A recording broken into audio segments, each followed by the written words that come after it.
আজ সেন্সেক্সের এক্সপায়ারি ছিল 16 October 2025।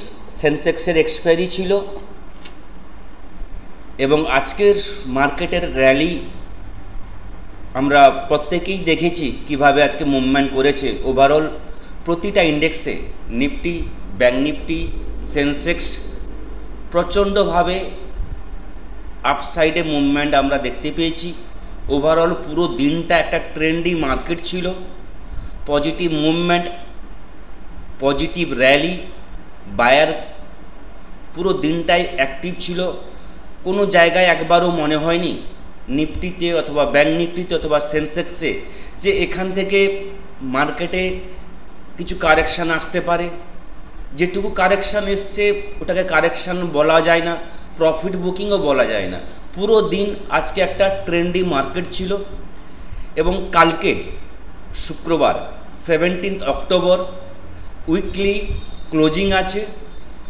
Weekly closing কোন জায়গায় হতে পারে, ফ্রাইডেতে ট্রেডিং স্ট্র্যাটেজি কী হবে, ট্রেডিংয়ের জন্য সাপোর্ট রেজিস্ট্যান্স লেভেল কি হবে, ডিপলি অ্যানালাইসিস করব। অ্যানালাইসিস করার আগে আপনাদের প্রত্যেককে জানিয়ে রাখব, আমি গোপাল, এমকে ট্রেডিং বেলদার পক্ষ থেকে আপনাদের প্রত্যেককেই হার্দিক শুভেচ্ছা এবং অভিনন্দন। এবং এটা হচ্ছে এমকে ট্রেডিংয়ের ডিসক্লেমার অবশ্যই প্রত্যেকে পড়ে নিন, কারণ এমকে ট্রেডিং অথবা আমি কোনোভাবেই কিন্তু আপনাদেরকে বাই বা সেলের রেকমেন্ডেশন করি না। এখানে যা কিছু ইনফরমেশান দেওয়া হচ্ছে টোটালটাই কিন্তু এডুকেশন এবং লার্নিং পারপাসের জন্য। এবং প্রত্যেককেই বলবো, যারা ভিডিওগুলো আমার প্রতিদিন দেখছেন বা যারা নতুন আমার চ্যানেলে এসছেন, এমকে ট্রেডিং বেলদার ইউটিউব চ্যানেল এমকে ট্রেডিং বেলদা এখনও সাবস্ক্রাইব করেননি, প্রত্যেককে বলবো সাবস্ক্রাইব করে নিন এবং সাবস্ক্রাইবের যে বেল আইকন আছে ওখানে গিয়ে ক্লিক করবেন এবং অলওয়েজ সিলেক্ট করবেন, যাতে এমকে ট্রেডিংয়ের পক্ষ থেকে যা কিছু ভিডিও, যা কিছু ইনফরমেশান দেওয়া হবে আপনার নোটিফিকেশানে কিন্তু ফার্স্ট আপনাকে কিন্তু ক্লিক করবে। এবং যারা ফেসবুক ইউজ করেন প্রত্যেকেই বলবো এমকে ট্রেডিং বেলদার ফেসবুক পেজ এমকে ট্রেডিং বেলদা প্রত্যেকেই ফলো করুন, লাইক করুন, কমেন্টস করুন এবং শেয়ার করুন। যারা এমকে ট্রেডিং বেলদার ফ্রি টেলিগ্রাম চ্যানেল এখনও জয়েন করেননি, প্রত্যেকে বলবো MK trading and academy for the stock market আমাদের টেলিগ্রামের চ্যানেলের নাম, লিঙ্ক এখানে দেওয়া আছে। লিঙ্কে গিয়ে ক্লিক করে এমকে ট্রেডিং বেলদার ফ্রি টেলিগ্রামে জয়েন করতে পারেন, যেখানে ডেলি বেসিসে লাইভ মার্কেটে সাপোর্ট, রেজিস্ট্যান্স এবং খুঁটিনাটি প্রতিটা বিষয় টাইম টু টাইম কিন্তু আপডেট করা হয়, যেখানে আপনাদের ট্রেডিং করতে গিয়ে অনেকটাই কিন্তু আপনারা হেল্প পাবেন ডেলি বেসিসে। প্রতিদিন আমরা কিন্তু এখানে ডেলি বেসিসে সাপোর্ট, রেজিস্ট্যান্স এমনকি লাইভ মার্কেটে ছোটোখাটো ভিডিও ক্লিপ বানিয়েও আপনাদের কিন্তু হেল্প করে থাকি, যেখানে প্রতিটা মুহূর্তে কিন্তু আপনি সাপোর্ট পাবেন। এবার যদি নিফটির অ্যানালাইসিসে আসি, এবং কালকে ফ্রাইডে আছে, উইকলি ক্লোজিং আছে। নিফটির আজকের যদি আমরা র্যালি দেখি, খুব ভালো র্যালি হয়েছে। তো ডেলি চার্টে যাওয়ার আগে উইকলি চার্টটা একবার দেখিনি। এটা উইকলি চার্ট যেহেতু আছে, আমাদের কাছে নেক্সট নিফটির বাধা হচ্ছে 25,670 এবং আজকের নিফটির ক্লোজিং 25,585। ওভারঅল বলতে গেলে নিফটি 25,600, আজকের হাই 25,625 এবং আমাদের নেক্সট বাধা 25,670। সামান্য 40-50 পয়েন্ট বাকি থেকে গেছে আজকে টাচ করতে। 625-এর কাছ থেকে নিফটি কিছুটা প্রফিট বুকিং করেছে এবং 25,585-র কাছাকাছি ক্লোজিং দিয়েছে। ওভারঅল আজকের ডেটা মারাত্মকভাবে পজিটিভ ছিল এবং পজিটিভ মুভমেন্ট দিয়েছে। পুরো দিনটাই কিন্তু ভালো আর্নিংয়ের একটা দিন ছিল আজকে ওভারঅল প্রতিটা ইন্ডেক্সে। নিফটি আজকের ক্যান্ডেল দেখে এবং এটা উইকলি ক্যান্ডেল দেখে আমরা এইটুকুই বুঝতে পারছি, আগামীকাল যে উইকলি ক্লোজিং হবে একটা ভালো পজিটিভ ক্যান্ডেলে উইকলি ক্লোজিং আমরা কিন্তু দেখতে পাচ্ছি। কালকে যদি 25,670-এর উপরে নিফটি ক্লোজিং হয়, তো আমার যেটা মনে হচ্ছে কিছুদিনের ভিতরে নিফটি কিন্তু অল টাইম হাইকে কিন্তু একবার টাচ করতে পারে। তো যতক্ষণ না 25,670-এর উপরে নিফটি ক্লোজিং দিচ্ছে, অল টাইমের কথা আমরা কিন্তু ভাববো না। নিফটির অল টাইম হাইয়ে আছে 26,277। এবার যেহেতু আমরা ইন্টারডে ট্রেডিং করছি, ডেইলি ট্রেডিং করি, তাহলে ডেইলি ট্রেডিং সেট আপে কীভাবে আমরা কালকে ট্রেডিং করব সেটা নিয়ে আলোচনা করাটাই বেস্ট হবে। Nifty 25,585 closing. ওভারঅল কালকে নিফটি গ্যাপ আপ অথবা গ্যাপ ডাউন যেভাবে বা যেখানেই ওপেন হোক না কেন, যদি নিফটি আজকের যে ক্লোজিং এর উপরে নিফটি স্টে করতে পারে মিনিমাম 5 মিনিট, সেখান থেকে কিন্তু পজিটিভ ট্রেড নেওয়া যাবে এবং সেখান থেকে ফার্স্ট টার্গেট থাকবে আজকের হাই 25,625। 25,625-এর পর নিফটির টার্গেট থাকবে 25,670। 25,670 যদি আসে, সেখানে একবার কিন্তু আপসাইডের ট্রেডটাকে এক্সিট করা উচিত প্রফিট বুকিং করে, কারণ 25,670 একটা বড় বাধা, অনেক দিনের পুরনো রেজিস্ট্যান্স আছে। এখানে একটা রেজিস্ট্যান্সে কিন্তু তার রিয়াকশান আমরা দেখতে পাবো। এই জায়গাটা প্রফিট বুকিং করে একবার কিন্তু ছোটোখাটো স্ক্যাল্পিং করা যায় ডাউনের জন্য। স্ক্যাল্পিং করার পর মার্কেট যদি এখান থেকে আবার আপসাইডে যায় 25,680-র উপরে স্টে করতে পারে, সেখান থেকে পজিটিভ ট্রেড আমরা নেব, যেখানে নিফটির নেক্সট টার্গেট থাকবে 25,800 নেক্সট টার্গেট থাকবে এবং 25,880 এবং 25,950 এই লেভেলগুলোর জন্য কিন্তু পরপর পজিশনাল ট্রেড করব। কালকে অ্যাকচুয়ালি আমার কিন্তু ক্লোজিং বেসিসে 25,670-এর উপর ক্লোজিং প্রয়োজন। যদি নিফটি এর উপরে ক্লোজিং হয়, পরপর কিন্তু লেভেলগুলো আমাদের কাছে চলে আসবে এবং যদি 25,670-এর উপরে হয়, যদি আমরা স্ক্যাল্পিং করতে চাই, তাহলে নিফটির যে টার্গেটগুলো চলে আসবে স্ক্যাল্পিংয়ের জন্য, সেটা একটু আপনাদের জানিয়ে রাখি। 25,670-এর উপরে 25,670-এর উপরে নিফটির টার্গেট থাকবে 25,750 এবং 25,820। 25,670-এর পর 25,750, 25,820, 25,880 এবং 25,950 এই লেভেলগুলো পরপর কিন্তু নিফটিতে আসবে। ওভারঅল 25,670-এর উপরে যদি নিফটি টিকতে পারে বা স্টে করতে পারে। এবং ডাউনের জন্য ট্রেড যদি আমরা নিতে চাই, তাহলেও বলবো আজকের যদি আমরা 4 ঘন্টার লাস্ট 4 ঘন্টার যদি সুইং লোটা আমরা দেখি, মার্ক করে নিই, তাহলে ক্লিয়ার হবে। সুইং লোটা হচ্ছে 25,500।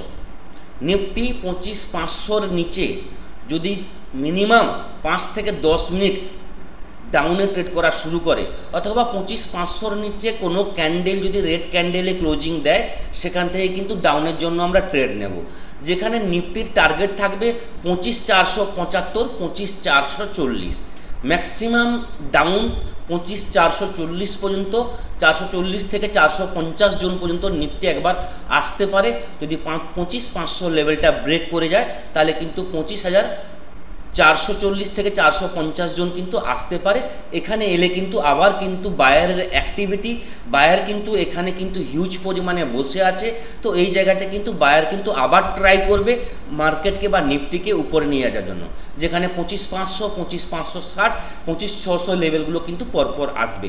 ওভারঅল উইকলি ক্লোজিং আছে, ফ্রাইডে আছে, নেক্সট শনিবার রবিবার ছুটি আছে, নিউজ বেস মার্কেট চলছে।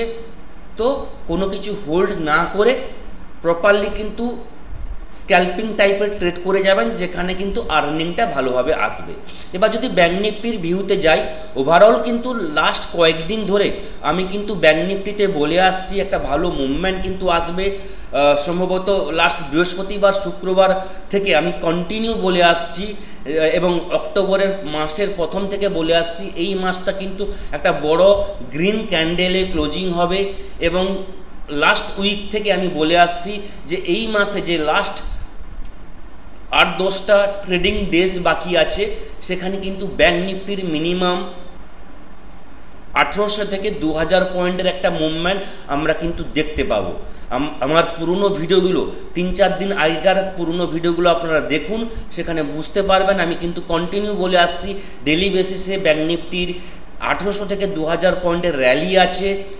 আজকে ব্যাঙ্ক নিফটির র্যালি দেখেছি, অ্যাক্সিস ব্যাঙ্কের একটা পজিটিভ নিউজ এসছে এবং ট্রাম্পেরও একটা পজিটিভ কমেন্টস এসছে, যেখানে মোদিকে নিয়ে, মোদি ওনার খুব প্রিয় বন্ধু, এইসব কমেন্ট এসছেন। তো সেখানে মার্কেট এটা পজিটিভ নিয়েছে, পজিটিভ র্যালি দেখেছি। আমার যেটা মনে হয় ব্যাঙ্ক নিফটির বড় র্যালি হবে 20 অক্টোবর, মানে 20 তারিখ, যেখানে নিফটির এক্সপায়ারি আছে 20 তারিখ। কারণ হচ্ছে 18 তারিখ ব্যাংকিং যে কম্পোনেন্ট স্টকগুলো আছে, ম্যাক্সিমাম বড় বড় যে ওয়েটেজ যুক্ত যে ব্যাঙ্ক নিফটির যে কম্পোনেন্ট স্টকগুলো আছে, সেগুলোর কিন্তু কোয়ার্টার 2 এর রেজাল্ট আছে। 18 তারিখ হচ্ছে শনিবার। তো শনিবারের যে রেজাল্ট আসবে তার এফেক্ট কিন্তু পড়বে সোমবার, এবং সোমবার একটা বড় গ্যাপ ডাউনের সম্ভাবনা আছে। পজিটিভ রেজাল্ট আসলে পজিটিভ মুভমেন্ট হবে। এবং যে কথাটা বলছিলাম যে 1800 থেকে 2000 পয়েন্টের র্যালি আছে, যদি আমরা দেখি যে আমি সম্ভবত 9 তারিখ এই নিউজটা, মানে এই ভিডিওগুলো আমি বলে আসছি সম্ভবত 8 তারিখ 9 তারিখ থেকে। যদি আমরা 8 তারিখ 9 তারিখের লো দেখি, তাহলে ব্যাঙ্ক নিফটি দাঁড়িয়েছিল কিন্তু 55,900 56,000-এর কাছে। সেই জায়গায় কিন্তু আমি বলেছিলাম যে মিনিমাম 2000 পয়েন্টের র্যালি আছে। এবং 9 তারিখের ভিডিও আপনি দেখলে বুঝতে পারবেন, কি 10 তারিখের ভিডিও দেখুন, সেখানে বুঝতে পারবেন। যদি 56,000-এ আমি বলে থাকি, তাহলে চলছে আজকে 57,400। বলতে গেলে মানে আজকে যদি হাই দেখে নিই, তাহলে বলবো 57,500, মানে বলতে গেলে অলরেডি 1,500 পয়েন্ট কিন্তু ব্যাঙ্ক নিফটি মুভমেন্ট করে দিয়েছে। মানে আমি যেটা বলেছিলাম অক্টোবরের এন্ড পর্যন্ত, কিন্তু আমার যেটা মনে হয় আর 1-2 দিনের মধ্যে, মানে কালকে এবং সোমবারের মধ্যে কিন্তু ব্যাঙ্ক নিফটি 2000 পয়েন্ট মুভমেন্ট হয়ে যাবে। এবং তারপর আবার দেখা যাবে কিভাবে মুভমেন্ট হয়। তো কিভাবে অ্যানালাইসিস করা হয়, কিভাবে আপনাদের সাপোর্ট করে থাকি ডেইলি বেসিসে, সেটা কিন্তু আপনারা বুঝতে পারবেন। এবং ভিডিওতে আমি এটাও বলেছিলাম, যখন 9 তারিখ আমি বলেছিলাম ব্যাঙ্ক নিফটির 1800 পয়েন্ট 2000 পয়েন্ট র্যালি হবে। স্পেশালি আমার গ্রুপের মেম্বারদেরও বলেছিলাম, যারা স্ট্র্যাটেজিতে ট্রেড করেন, স্টাডেল স্ট্র্যাটেজি আছে, অনেক স্ট্র্যাটেজি আছে, যারা হেজিং স্ট্র্যাটেজি করেন, প্রত্যেকেই বলেছিলাম স্ট্র্যাটেজি অ্যাপ্লাই করুন, সেখান থেকে কিন্তু ভালো পয়েন্ট ক্যাপচার হবে। এবার দেখুন, যেখানে 56,000 ছিল, সেখান থেকে যারা 500 পয়েন্ট দূরে কি 1000 পয়েন্ট দূরের ব্যাঙ্ক নিফটির স্ট্র্যাটেজিতে ট্রেড করেছে, যেটা 500 টাকার প্রিমিয়াম ছিল, আজকে দেখুন সেটা 1,500 টাকা হয়ে গেছে। তো কত পয়েন্ট মুভমেন্ট হয়েছে, কতটা পয়েন্ট ক্যাপচার করা যেত। তো আরও মুভমেন্ট আছে, আরও আমরা দেখতে পাবো। ওভারঅল ব্যাঙ্ক নিফটি যে জায়গায় দাঁড়িয়ে আছে, ব্যাঙ্ক নিফটির নেক্সট বাধা বলতে গেলে অল টাইম হাই। ব্যাঙ্ক নিফটির অল টাইম হাই 57,630-এর কাছাকাছি। তো আজকে ব্যাঙ্ক নিফটির হাই, আজকের যে ব্যাঙ্ক নিফটির হাই আমরা দেখেছিলাম 57,525, প্রায় 100 পয়েন্টের কাছাকাছি একটা বাকি থেকে গেছে অল টাইম হাইকে টাচ করতে। আমার যেটা মনে হয় কালকে যদি গ্যাপ আপ ওপেন হয়, তাহলে গ্যাপ আপে কিন্তু ব্যাঙ্ক নিফটি অল টাইম হাইকে কিন্তু ক্রস করবে। তারপর সেখান থেকে ব্যাঙ্ক নিফটির মোমেন্টাম সব কিছু আমরা ক্যাপচার করতে পারবো। ওভারঅল কালকের ভিউ বলে দিই, আজকে যেখানে ব্যাঙ্ক নিফটির ক্লোজিং দিয়েছে 57,422, এই লেভেলটার উপরে ব্যাঙ্ক নিফটি যদি কালকে থাকে, তাহলে সেখান থেকে পজিটিভ মুভমেন্ট, পজিটিভ ট্রেড আমরা নেব, যেখানে ফার্স্ট টার্গেট থাকবে আজকের হাই 57,530, এবং এই লেভেলটাকে ব্রেক করে গেলে 57,630 ওভারঅল কিন্তু আমরা দেখতে পাবো, এবং অল টাইম হাইকে কিন্তু ক্রস করে যাবে। এবং অল টাইম হাই এলে সেখানে কিন্তু একবার প্রফিট বুকিং করে নেবেন। প্রফিট বুকিংয়ের পর তারপর যদি ব্যাঙ্ক নিফটি এই লেভেলগুলো ক্রস করে যায়, তাহলে কিন্তু সেখান থেকে ব্যাঙ্ক নিফটির নেক্সট টার্গেট থাকবে 57,800, 58,000, 58,200, 58,450, এই লেভেলগুলো কিন্তু পরপর চলে আসবে। ওভারঅল পজিশনাল বেসিস 57,650-এর উপরে আমার যেটা পজিশনাল বেসিস টার্গেট আসবে ব্যাঙ্ক নিফটিতে 58,450 থেকে 60, এই জোনটা কিন্তু আমি দেখতে পাচ্ছি ব্যাঙ্ক নিফটির পজিশনাল বেসিস। ওভারঅল সেটা পজিশনাল বেসিসে পরে আমরা আলোচনা করব। যদি ব্যাঙ্ক নিফটি 57,650-এর উপরে ক্লোজিং হয়, তারপর কিন্তু সেই দিকটা কিন্তু আমরা যাব। এবং যদি কোনো কারণে ব্যাঙ্ক নিফটি মানে মার্কেটে যদি কোনো খারাপ নিউজ আসে এবং ব্যাঙ্ক নিফটিতে বা ওভারঅল মার্কেটে যদি কালকে নেগেটিভ ট্রেড হয়, তাহলে ব্যাঙ্ক নিফটিতে আমরা নেগেটিভ ট্রেডের জন্য আমরা তখনই যাব যদি ব্যাঙ্ক নিফটি 57,000-এর লেভেলটা ব্রেক করে যায়। সেখান থেকে কিন্তু ভালো কিন্তু ডাউনের ট্রেড হবে, যেখানে এই যে গ্যাপটা থেকে গেছে, গ্যাপটা কিন্তু ফিল আপ করবে। যদি আমরা স্ক্যাল্পিং করতে চাই, তাহলে বলবো ব্যাঙ্ক নিফটি 57,200 এই লেভেলটাকে যদি ব্রেক করে যায় তাহলে কিন্তু ব্যাংক নিফটিতে এখান থেকে ডাউনের জন্য ট্রেড নিতে পারি। 57,200 ব্রেক করে গেলে সেখান থেকে কিন্তু 57,140 একটা ফার্স্ট টার্গেট থাকবে, সেকেন্ড টার্গেট থাকবে 57,000, এবং 57,000 লেভেলটা যদি ব্রেক করে যায় তাহলে বলবো 56,900 লেভেল কিন্তু একবার আসবে, এই গ্যাপটা কিন্তু ফিল আপ করতে আসবে। এবং প্রতিটা ডিপে কিন্তু বাইংয়ের কিন্তু আমরা কিন্তু চান্স পাবো, এই পয়েন্টটা কিন্তু মনে রাখবেন। যখনই ডিপ নেবে, ডিপে যদি কোনো পজিটিভ ক্যান্ডেল তৈরি হয়, পজিটিভ চার্ট প্যাটার্ন তৈরি হয়, তাহলে কিন্তু সেই জায়গাটা কিন্তু একদম মিস করবেন না, সেখান থেকে কিন্তু পজিটিভ মোমেন্টাম, পজিটিভ মুভমেন্ট কিন্তু আমরা দেখতে পাবো। তো এই থাকলো কালকের জন্য নিফটি এবং ব্যাংক নিফটির ওভারঅল ভিউ। যদি আমরা গ্লোবাল মার্কেট দেখে নিই, আরও কিছুটা আমরা ইঙ্গিত পেয়ে যাব। ইউএস মার্কেট ডাউ চলছে 81 পয়েন্ট পজিটিভ, S&P 500 চলছে 28 পয়েন্ট পজিটিভ, ন্যাসড্যাক চলছে 168 point positive. Europe market maximum Europe market চলছে পজিটিভ। ফ্যাটসে একটা নর্মাল 4 পয়েন্ট নেগেটিভে ট্রেড করছে, এখন 2 পয়েন্ট হয়ে গেছে। এশিয়ান মার্কেট যদি আমরা দেখে নিই, gift Nifty 25,667 24 point positive trade করছে ফিউচার। বাকি এশিয়ান মার্কেট বলতে গেলে নিকাই 605 পয়েন্ট পজিটিভ ট্রেড করছে, হ্যাংসেং 26 পয়েন্ট নেগেটিভ। বাকি ওভারঅল গ্লোবাল আমাদের এশিয়ান মার্কেট পজিটিভ ট্রেড করছে। তো গ্লোবালের দিক থেকে মার্কেটে পজিটিভ ভিউ আছে, গ্যাপ আপের সম্ভাবনা আছে, ফ্ল্যাট টু পজিটিভ কালকে ওপেনিং হওয়ার সম্ভাবনা ম্যাক্সিমাম আছে। যদি আমরা এফআইদের ডেটা দেখে নিই, আরও কিছুটা আমরা একটা মোমেন্টাম বা পজিটিভ বা নেগেটিভ একটা স্ট্রেংথ আমরা বুঝতে পারবো। তো এফআইদের আজকে কিন্তু বাইং আমরা দেখতে পেয়েছি, প্রায় বলতে গেলে 997 কোটি টাকার আজকে বাইং হয়েছে। ডিআইরা 4,076 কোটি টাকার বাইং হয়েছে। তো ওভারঅল এফআইদের পক্ষ থেকে একটা পজিটিভ ইঙ্গিত আমরা দেখতে পাচ্ছি, কালকে একটা পজিটিভ ট্রেড হতে পারে, ডিপ অন বাইর ভিউ থাকবে, প্রতিটা ডিপে কিন্তু বাইংয়ের চান্স থাকবে। তো এই থাকলো কালকের জন্য overall Nifty, bank Nifty, overall ইন্ডেক্সের ভিউ। সবাই খুব সাবধানে ট্রেড করবেন, ভালো থাকবেন। থ্যাংক ইউ, ধন্যবাদ।